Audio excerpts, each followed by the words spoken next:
वो भोमा बाबा जो है वो कह रहे हैं कि हमको ना देशद्रोही राष्ट्रद्रोही से वोट नहीं चाहिए। अरे पगला, ये सरकार तुम्हारी है 10 साल से, चुनाव आयोग तुम्हारी है, इलेक्शन कमीशन तुम्हारी है, ये राष्ट्र विरोधी के कब तो अभी तक तुम नाम वोटर लिस्ट में रखे हुए। एक झटका में आए और कह दिया अग्निवीर योजना चालू। अग्निवीर योजना आप चालू करके क्या साबित करना चाहते हैं कि हमारे देश के युवा को अपंग बनाना चाहते हैं, जो 4 साल में रिटायर होकर घर पर बढ़ जाए और उसको बंदूक गोली बम का सब चीज़ का नॉलेज है, जब भी उसे कठिनाई होगी तो वो घुस जाएगा किसी आतंकवादी संगठन में, अपने संगठन चालू कर लेगा। क्या करेगा, मरता क्या नहीं करता। भाई के पास सहमत है, आप लोग ताली बजाइए। भाई के पास सहमत है। भाई का एक पॉइंट वाली बात है, आप लोग सुने क्या बोले? नौकरी के बाद 4 साल नौकरी के बाद बंदा जब सीख लेगा बंदूक पिस्तौल चलाने का तो क्या करेगा? भाई क्या बोले कि किसी भी आतंकवादी संगठन में बंदा जाएगा। तो ये बात पॉइंट वाली चाय वाला पर उसी तरह से मोदी जी का चाय शक्ति है, वो बेचे थे, दिखाई नहीं देगा, वो बेचे थे, दिखाई नहीं देगा। जिस तरह से बिहार में दारू दिखाई नहीं देता। मतलब हर जनता से सवाल है, क्या मोदी जी के चाय बेचे हैं? क्या मोदी जी के आप लोग चाय बेचते हुए देखे हैं? ये अपना एक बिहार में कहावत है, एक होता है शक्ति और एक होता है भक्ति। ठीक है, तो भक्ति जो आप भगवान के भजन करते हैं जो भक्ति हुआ, और शक्ति जो है दिखाई नहीं देता। जिस तरह से शक्ति बिहार में दारू है, आपको दिखाई नहीं देगा लेकिन मिल जाएगा हर जहाँ खोजिए, आप यहाँ खोजिएगा अब यहाँ मिल जाएगा। ठीक है, मतलब नीतीश जी दारू बंद किए तो उसे ज्यादा दारू मिल मिला, वही अब उसमें चाय वाला पर उसी तरह से मोदी जी का चाय शक्ति है, वो बेचे थे, दिखाई नहीं देगा, वो बेचे थे, दिखाई नहीं देगा। जिस तरह से बिहार में दारू दिखाई नहीं देता। अरे वो जैसे है ना, एक नंबर का वो छपरी प्रधानमंत्री है। ठीक है, एक नंबर का वो छपरी प्रधानमंत्री है। अगर जो हमारे भारत का ये दुर्भाग्य है कि 10 साल में हम लोग को 20 साल पीछे जाना पड़ा। वो क्या जानते हैं हमारे देश के विकास के बारे में, वो क्या जानते हैं गरीब के दुख के बारे में, वो क्या जानते हैं हमारे जो भी नौजवान हैं उसके बारे में। आप एक झटका में आए और कह दिया अग्निवीर योजना चालू।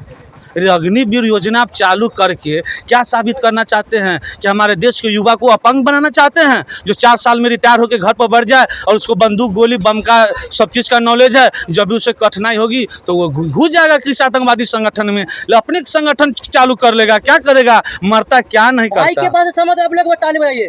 भाई के पास सहमत है। भाई का एक पॉइंट वाली बात है, आप लोग सुने क्या बोले? नौकरी के बाद 4 साल नौकरी के बाद बंदा जब सीख लेगा बंदूक पिस्तौल चलाने का तो क्या करेगा?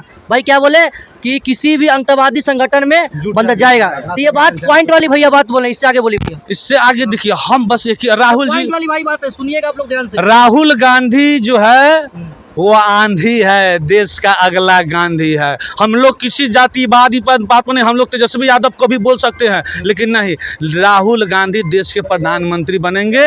राहुल गांधी क्या बोले कि हम सबसे पहला काम करेंगे तो अग्निवीर।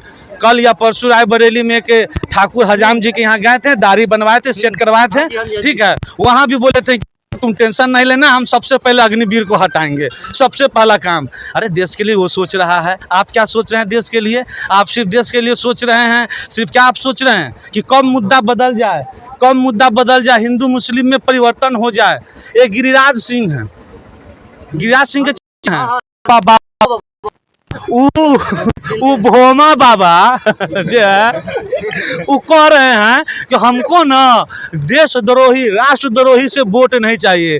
अरे पगला, ये सरकार तुम्हारी है 10 साल से, चुनाव आयोग तुम्हारी है, इलेक्शन कमीशन तुम्हारी है, ये राष्ट्र विरोधी के कब तो अभी तक तुम नाम वोटर लिस्ट में रखे हुए क्या उससे? अरे आप हम जो छोटा मोटा आदमी जिस आवाज उठा रहे हैं उससे न पूछना चाहिए कि आप सत्ता में हैं, आप करो सा बयान जाके देखिएगा। वो भोमा पंडित का कह रहा है कि हमको आतंकवादी राष्ट्र विरोधी से हमको नहीं चाहिए वोट। अरे तो इलेक्शन कमीशन से पूछो ना, वो गधा, उसमें वोट कहाँ से वोटर लिस्ट उसका नाम आ गया भाई, अभी तक काट के हटाया काहे नहीं?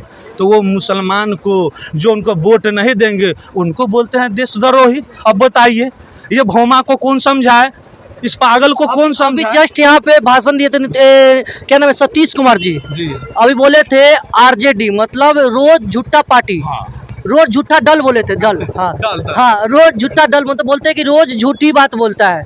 चच्चा से पूछेगा, आपका जो बगल में थोड़ा सा डिस्टर्ब चच्चा जो है, जो रात के सोते हैं, सवेरे संसद विधानसभा में कुछ डलवा उलवा देते हैं, आपके चच्चे ही आपको क्या दिए थे बीजेपी के? बड़का झूठा पार्टी। आपके चच्चे जो सुते हैं रात में वही बोले हैं। तो हम लोग को ये देखिए, देश को युवा को मिल जाएगा। अगर आरजेडी हम कह दें कि हाँ वो है रोज झूठा पार्टी, उससे इसको रोजगार मिल जाएगा, तो हम बोलते हैं कि उसको मिल जाएगा। अगर हम कह दें बीजेपी झूठा पार्टी, उससे इसको मिल जाएगा, इसको जिससे जो भी है इसको महंगाई कम हो जाएगी। जो युवा